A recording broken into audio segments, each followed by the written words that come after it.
सुना आपने, एक साइंटिस्ट शहीद हो गया और ये साइंटिस्ट कोई इसरो का रॉकेट या डीआरडीओ की मिसाइल नहीं बल्कि एक बॉम्ब बना रहा था। ये वीडियो देखिए।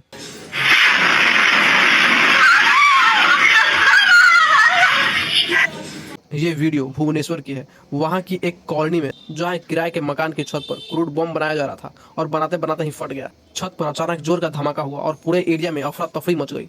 इस ब्लास्ट में 26 साल का शहबाज मलिक जख्मी हुआ, फिर प्राइवेट हॉस्पिटल में ले जाया गया, लेकिन वहां उसकी डेथ हो गई। वह घर की छत पर बॉम्ब बना रहा था। शहबाज एक हिस्ट्री शीटर अपराधी था। उस पर अटेम्प्ट टू मर्डर और आर्म्स एक्ट के कई सीरियस केसेस लगे हुए थे। ब्लास्ट में उसकी माँ, उसकी गर्लफ्रेंड और एक दोस्त भी जख्मी हो गए। पुलिस के मुताबिक ये सब मिलकर वहां बॉम्ब बना रहे थे। ये लोग किराए के मकान में रहते थे और मकान मालिक को जरा भी अंदाजा नहीं था कि उनके घर की छत पर क्या चल रहा है। अगर ब्लास्ट थोड़ा और बड़ा होता तो पूरी बिल्डिंग उड़ सकती थी और कई बेगुनाह लोग अपनी जान गंवा सकते थे।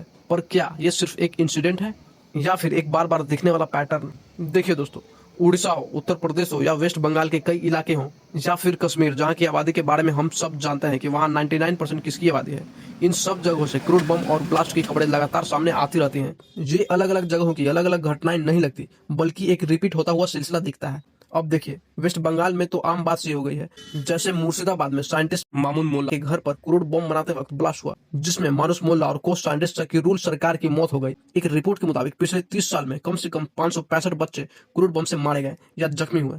वहां इन बॉक्स को पेटो कहा जाता है, जिनमें कील, कांच और लोहे के टुकड़े भरे होते हैं ताकि ज्यादा से ज्यादा नुकसान हो।